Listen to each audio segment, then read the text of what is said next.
Evening बच्चों, how are you all. तो बच्चों आज हम डिस्कस करेंगे परमुटेशन एंड कॉम्बिनेशन। देखिए परमुटेशन की बात करते हैं। परमुटेशन क्या होता है?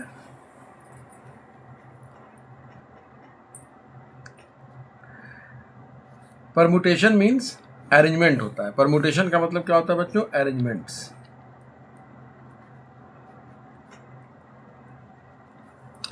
जैसे हमारे पास ये ABC है, आप इसको कितने तरीके से अरेंज कर सकते हैं? कितने अरेंजमेंट्स इसके हम बना सकते हैं ABC के? तो आपका एक हो सकता है ACB, एक हो सकता है BCA, एक हो सकता है BAC, एक हो सकता है CAB, एक हो सकता है CBA, और क्या हो सकता है? और कुछ हो सकता है? और कुछ हो सकता है? देखिए ये इतने अरेंजमेंट हम बना सकते हैं, इतने अरेंजमेंट हम बना सकते हैं। ये ABC से हम इतने अरेंजमेंट हम बना सकते, इतने अरेंजमेंट हम कर सकते हैं। ठीक है, तो ये परमुटेशन का मतलब होता है अरेंजमेंट। ओके, जैसे अब देखिए, जैसे हमारे पास ये कितने हैं? 1 2 3 4 5 6 ABC से हमने ये 6 अरेंजमेंट हमने बना लिए हैं। ये परमुटेशंस हैं, इसी को बोलते हैं परमुटेशंस या अरेंजमेंट्स। कितने अरेंजमेंट हम इसमें कर सकते हैं। ओके, अब जैसे देखिए हमारे पास n ऑब्जेक्ट हो डिसिमिलर, n डिसिमिलर ऑब्जेक्ट हो, n डिसिमिलर ऑब्जेक्ट हो, n डिस्टिंक्ट ऑब्जेक्ट हो। ओके, और एट ए टाइम आपको r ऑब्जेक्ट लेना है। n अलग अलग ऑब्जेक्ट हो और आपको क्या करना है? r object at A time लेना है। n आपके पास डिस्टिंक्ट ऑब्जेक्ट है और r object at A time आपको लेना है। तो उससे बनने वाला जो परमुटेशन होता है वो क्या होता है? फॉर्मूला क्या होता है? Factorial n upon factorial n minus r, ये फॉर्मूला होता है। देखिए बच्चों, ये फैक्टोरियल होता है। फैक्टोरियल क्या चीज़ होती है अभी हम आपको बताते हैं। देखिए फैक्टोरियल क्या होता है। देखिए फैक्टोरियल 1 का मतलब होता है 1, फैक्टोरियल 2 का मतलब होता है 2 इंटू 1 यानी कि 2, फैक्टोरियल 3 का मतलब होता है 3 इंटू 2 इंटू 1 यानी कि 6, फैक्टोरियल 4 का क्या मतलब होता है? 4 इंटू 3 इंटू 2 इंटू 1 यानी कि 24, फैक्टोरियल 5 का क्या मतलब होता है? 5 इंटू 4 इंटू 3 इंटू 2 इंटू 1 यानी कि 120, फैक्टोरियल 6 का क्या मतलब होता है? 6 into 5 into 4 into 3 into 2 into 1 यानी कि 720, ये होता है फैक्टोरियल का मतलब। तो फैक्टोरियल को आप चाहे ऐसे लिखें या चाहे ऐसे लिखें, आप इस तरह भी लिख सकते हैं, इस तरह से फैक्टोरियल 1 हो गया, ये फैक्टोरियल 5 हो गया। दोनों तरीके से रिप्रेजेंटेशन है, आप जैसा चाहें वैसा कर सकते हैं। ये फैक्टोरियल का मतलब होता है। ठीक है, मतलब आपको वो नंबर से स्टार्ट करना है और एक एक कम करते करते 1 तक ले जाना है। ठीक है, 1 तक आपको ले जाना है। देख रहे हैं ना, इस तरह से आप निकाल सकते हैं। इसी तरह जैसे फैक्टोरियल 7 लिखना है तो 7 से स्टार्ट करेंगे आप और 1 तक ले जाएंगे, मल्टीप्लाई कर देंगे, हो जाएगा। ये 720 लिखा हुआ है। ठीक है, तो NPR ये परमुटेशन का फॉर्मूला होता है, factorial n upon factorial n minus r। अगर आपके पास n डिस्टिंक्ट ऑब्जेक्ट हो, ऑब्जेक्ट समझ रहे हैं? डिस्टिंक्ट का मतलब समझ रहे हैं ना? अलग अलग हो, आइडेंटिकल ना हो, डिस्टिंक्ट ऑब्जेक्ट हो, और आपको R जो है वो एट ए टाइम लेना हो, एट ए टाइम आपको R लेना हो, R ऑब्जेक्ट लेना हो, तो उससे बनने वाला अरेंजमेंट, उस परमुटेशन क्या होगा? NPR, इसका फॉर्मूला होता है factorial n upon factorial n minus r। देखिए परमुटेशन का मतलब अरेंजमेंट होता है। ओके, जैसे आपके पास 5 स्टूडेंट हैं, हमने कहा 5 स्टूडेंट हैं, 5 स्टूडेंट में तो आपको 3 स्टूडेंट का, अब 3 चेयर है तो 5 स्टूडेंट को 3 चेयर पे बैठाना है। तो यहाँ पर क्या हुआ? ये अरेंजमेंट हुआ कि आप कैसे अरेंज करते हैं उनको। 5 स्टूडेंट हैं और 3 चेयर है हमारे पास। ओके, तो ये आपका ये फॉर्मूला होता है, परमुटेशन का फॉर्मूला है NPR factorial n upon factorial n minus r। अच्छा बच्चों, अब इसमें एक चीज़ और आती है। देखिए फंडामेंटल प्रिंसिपल ऑफ काउंटिंग। क्या चीज़? Fundamental principle of counting. Fundamental principle of counting, principle of counting, ये क्या होता है? Fundamental principle of counting. देखिए जैसे हमारे पास कोई वर्क है, उसका एक पार्ट है वो m तरीके से पूरा हो सकता है, ठीक है, और एक पार्ट है वो n तरीके से पूरा हो सकता है। तो वो वर्क कितने तरीके से पूरा होगा? m इंटू n वेज से पूरा होगा। हमारे पास एक वर्क है जिसका एक पार्ट है वो m तरीके से पूरा हो सकता है और दूसरा एक पार्ट है वो दूसरा जो है वो n तरीके से पूरा हो सकता है। तो वो वर्क कितने तरीके से पूरा होगा, वो m इंटू n वेज से पूरा होगा। ये फंडामेंटल प्रिंसिपल ऑफ काउंटिंग होता है। जैसे ऐसे समझे, जैसे एक कमरा है, एक कमरे में जाने के लिए एक रूम है आपके पास। उस रूम में जाने के लिए जो एंट्री गेट है वो 2 एंट्री गेट हैं। दो आपके पास क्या है, ये एंट्री गेट्स हैं, 2 एंट्री गेट्स हैं। और निकलने के लिए, बाहर निकलने के लिए 3 एग्जिट गेट्स हैं। ठीक है, एक हॉल है, 3 एग्जिट गेट्स हैं। तो कोई भी पर्सन उस रूम में कितने तरीके से अंदर आ सकता है या बाहर जा सकता है ना। तो क्या होगा, देखिए अंदर आने के लिए कितने रास्ते हैं, 2 दरवाजे हैं, 2 गेट हैं। तो आप चाहे पहले से जाइए चाहे दूसरे से जाइए, तो 2 रास्ते हो गए, है ना। और बाहर निकलने के लिए 3 रास्ते हैं, तो तीनों में से आप कोई भी चूज कर सकते हैं। तो टोटल वेज कितने हो जाएंगे, 2 इंटू 3 यानी कि 6 वेज हो जाएगा। ये होता है फंडामेंटल काउंटिंग, 6 वे। ओके, 6 वेज हो जाएंगे। ठीक है, 2 एंट्री गेट्स है और 3 एग्जिट गेट्स है। तो कोई भी पर्सन उस रूम में दाखिल हो सकता है या निकल सकता है। तो कितने टोटल नंबर ऑफ वेज होंगे, 6 वेज होंगे। ठीक है, अच्छा अब देखते हैं बच्चों, जैसे हमने कहा कि 3 डिजिट की कितने नंबर बनाए जा सकते हैं। कंडीशन ये है कि डिजिट रिपीट नहीं करनी चाहिए। क्वेश्चन क्या है, how many 3 digits are there, how many 3 digits are there if repetition of digit is not allowed, repetition of digit is not allowed.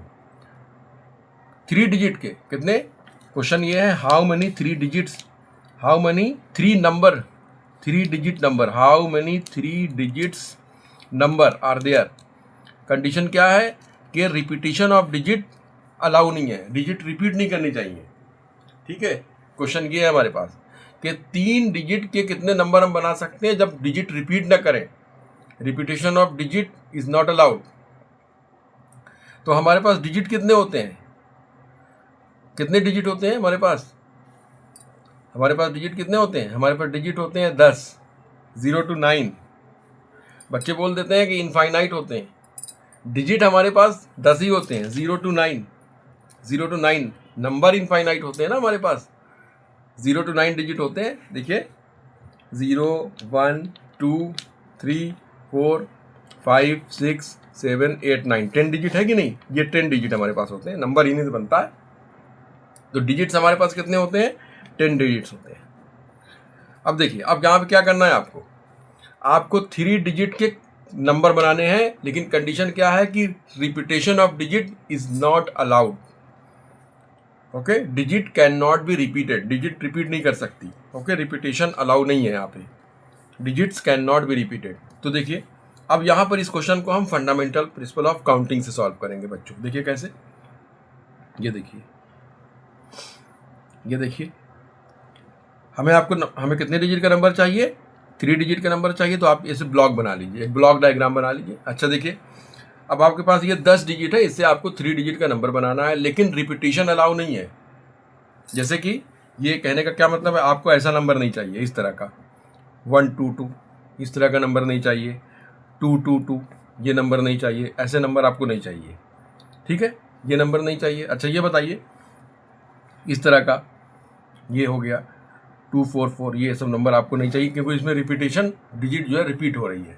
ठीक है, ये अलाउ नहीं है। और क्या है, अच्छा देखिए बच्चों, अच्छा क्या ये 2 डिजिट नंबर है, ये 053, ये 2 डिजिट नंबर है, ये है 2 डिजिट नंबर, ये 2 डिजिट नंबर नहीं है। क्यों, ये 3 डिजिट, सॉरी ये 3 डिजिट नंबर है, ये 3 डिजिट नंबर है, ये 3 डिजिट नंबर नहीं है, ये 2 डिजिट नंबर है। ये 3 डिजिट नंबर में काउंट नहीं होगा, क्योंकि इसका देखिए 100 का प्लेस जो है वो 0 है, तो ये 3 डिजिट नंबर तो है ही नहीं, ये तो 2 डिजिट नंबर है।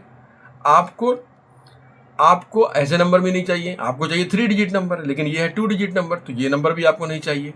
तो कितने नंबर आप बना सकते हैं इससे, ये क्वेश्चन है। ओके, तो देखिए बच्चों, अब हमारे पास देखिए ये 3 प्लेसेस हैं। अब ये बताइए कि आप इस प्लेस को कितने तरीके से भर सकते हैं, कितने तरीके से भर सकते हैं इस प्लेस को। देखिए यहाँ पे आप 0 तो रख नहीं सकते, आपके पास ये 0 to 9 ये डिजिट है, 10 डिजिट्स हैं। तो इस प्लेस को आप कितने तरीके से, यहाँ पर आप 0 नहीं रख सकते, क्योंकि 0 अगर आपने 0 रख दिया तो फिर वो 3 डिजिट नंबर ही नहीं बनेगा। ओके, तो इस प्लेस को कितने तरीके से भर सकते हैं आप, 9 तरीके से। इसको छोड़ के आप कोई भी नंबर रख सकते हैं यहाँ पे। ठीक है। अब ये दूसरा वाला प्लेस है, दूसरा वाला प्लेस, इसको कितने तरीके से भर सकते हैं आप? देखिए यहाँ पर क्या है, आप ज़ीरो नहीं रख सकते, इसमें से कोई भी डिजिट आपने रख दी। अब इसको कितने तरीके से भर सकते हैं?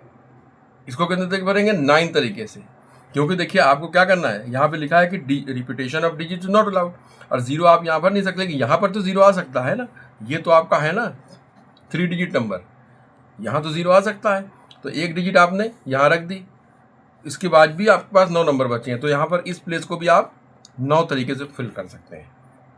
ठीक है। अब ये बचा प्लेस, ये वाला प्लेस, ये वाला प्लेस कितने तरीके से फिल होगा बच्चों?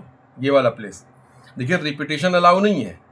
अब आपने एक डिजिट यहाँ रख दी है, यहाँ रख दी, आप कितने, अब 8 एक तरीके से भर सकते हैं इसको, 8 वेज हैं इसको भरने के। फिर क्या करना, आप मल्टीप्लाई कर दीजिए, 9 × 9 × 8 कितना आ गया? 648, यानी कि 648 नंबर बनेंगे, 648 3 डिजिट नंबर बनेंगे, जिसमें ऐसे नंबर नहीं आएंगे, ये वाले, ये सब जो है ये सब नंबर नहीं आएंगे, 648 नंबर बनेंगे। उम्मीद है बात समझ में आ गई होगी। Repetition of digit is not allowed. ठीक है। अच्छा, अब देखिए, अब इसी क्वेश्चन को बच्चों हम फॉर्मूले से करते हैं, परमुटेशन के फॉर्मूले से। देखिए जो परमुटेशन का फॉर्मूला हमने आपको बताया है कि NPR, ये फॉर्मूला क्या होता है? NPR factorial n upon factorial n minus r, ये फॉर्मूला होता है। अब आपको 10 डिजिट नंबर में से 3 डिजिट नंबर बनाने हैं। ठीक है, तो क्या होगा देखिए, तो 10 आपके पास 10 है, बनाने कितने? 3 डिजिट, तो 10p3 हो गया। यहाँ फॉर्मूला लगा दीजिए, फैक्टोरियल 10 अपॉन फैक्टोरियल 10 माइनस 3, तो देखिए फैक्टोरियल 10 अपॉन फैक्टोरियल 7। अब इसको सॉल्व कर लीजिए। देखिए फैक्टोरियल 10 कैसे लिखते हैं, आप लिखेंगे 10 × 9 × 8 × अब इसको पूरा लिखने की ज़रूरत नहीं है, इसको फैक्टोरियल 7 लिख दें, और नीचे फैक्टोरियल 7 लिखा ही हुआ है, ये आप पूरा नहीं लिखें, 10 × 9 × 8 फिर आप 1 तक लिखेंगे, और फिर नीचे भी आप 7 × 6 × 5 1 तक लिखें, तो ये करने की ज़रूरत नहीं है। यहाँ पर आप बस 10 × 9 × 8 लिखने के बाद फैक्टोरियल 7 लिख दें, क्योंकि 7 × 6 × 5 × 4 × 3 × 2 × 1 ये फैक्टोरियल 7 है, तो फैक्टोरियल 7 से फैक्टोरियल 7 कट जाएगा। ठीक है, तो ये कितना आ गया, मल्टीप्लाई कर लें, 720 आ रहा है।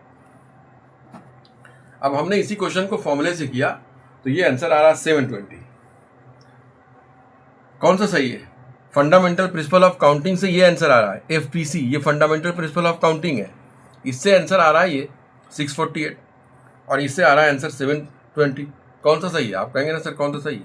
दोनों सही है, ये दोनों सही है, लेकिन इसमें ये फॉर्मूले से हमने जो किया है, परमुटेशन का ये जो फॉर्मूला है, इसमें ऐसे नंबर भी आ गए बच्चों, इस तरह वाले नंबर, ये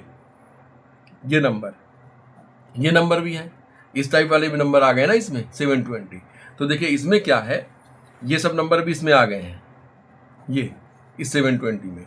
तो देखिए अगर आप देखिए ज़ीरो की जगह फिक्स कर दें, आप ज़ीरो की जगह फिक्स कर दें, तो ज़ीरो की जगह फिक्स कर दें आप, तो कौन सा डिजिट बदल रहा है भाई? ये 2 डिजिट बदल नहीं ना, मतलब ज़ीरो फिक्स हो गया, ज़ीरो तो यहाँ पर है, इसीलिए 720 आंसर आ रहा है कि ये वाले नंबर जो हैं वो भी इसमें आ गए हैं। तो अगर आप इसमें ज़ीरो की जगह फिक्स कर दें तो ये 2 ही डिजिट बदलेगी, तो क्या हो गया, मतलब ज़ीरो तो फिक्स हो गया, अब आपके पास कितने डिजिट बचे? 9 डिजिट बचे, तो 9 डिजिट बच रहे हैं, 9 डिजिट। तो 9 में से 9, ज़ीरो तो फिक्स हो गया, 9 में से कितना बदलेगा? 2 ही बदलेगा, 9p2। तो आप इसको सॉल्व कर लीजिए, ये आपका फैक्टोरियल 9 हो गया, और अपॉन ये फैक्टोरियल 9 - 2, यानी कि फैक्टोरियल 9 है ऊपर, और ये आपका फैक्टोरियल 7 है। फैक्टोरियल 9 को आप लिख दीजिए 9 × 8 × फैक्टोरियल 7, और नीचे आपका हो गया फैक्टोरियल 7। फैक्टोरियल 7 से फैक्टोरियल 7 कैंसिल हो गया, और यहाँ पे कितना आ गया? 72। ठीक है, ये 72 आ रहा है। अब क्या करिए, 720 में से, इस 720 में से यहाँ पर देखिए 720 में से 72 आप माइनस करिए, देखिए कितना आता है, 10 में से 2 8 हो जाएगा, यहाँ 4 हो जाएगा, यहाँ 6, देखिए आया 648 है ना। तो अब इसको जनरलाइज करके आप कैसे लिखेंगे, आप किस तरह से लिखेंगे? आप इस तरह से लिखेंगे, इसी क्वेश्चन को जब हमने फंडामेंटल प्रिंसिपल ऑफ काउंटिंग से सॉल्व किया तो ये आंसर आया। और देखिए इसी को ऐसे जनरलाइज कैसे आप करेंगे, 10p3 - 9p2, ये 10p3 - 9p2। ओके, उम्मीद है कि बात समझ में आ गई होगी। अगर बात समझ में आ गई हो बच्चों तो वीडियो को लाइक करें, शेयर करें, कमेंट करें। ओके।